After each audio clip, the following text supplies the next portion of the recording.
સમાચાર મળી રહ્યા છે ભરૂચથી આમોદની નાગરિક સહકારી બેંકને આરબીઆઈએ 1 લાખનો દંડ ફટકાર્યો। ભારતીય રિઝર્વ બેંકે ગુરુવારે જાહેરાત કરી હતી કે ગુજરાતની ઘણી સહકારી બેંકો પર નિયમનકારી માર્ગદર્શિકાઓનું પાલન નહીં કરવા બદલ નાણાકીય દંડ લીધો હોવાની માહિતી સાંપડી છે। ભરૂચ જિલ્લાની આમોદ નાગરિક સહકારી બેંક લિમિટેડને નિયમોનું પાલન કરવામાં નિષ્ફળતા બદલ દંડ ફટકારવામાં આવ્યો હતો। સૂત્રો દ્વારા મળતી માહિતી મુજબ 13 નવેમ્બર 2024ના રોજ રિઝર્વ બેંક આમોદ નાગરિક બેંક લિમિટેડને 1 લાખ રૂપિયાનો દંડ કર્યો છે।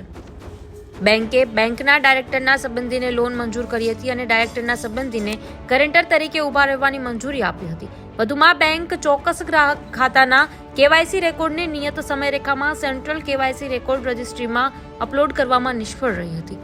રિઝર્વ બેંકના કડક અભિગમને પગલે નિયમોનું પાલન નહીં કરતી સહકારી બેંકના સંચાલકોમાં ફફડાટ ફેલાઈ જવા પામ્યો છે। Bureau report Javed Malik, news today.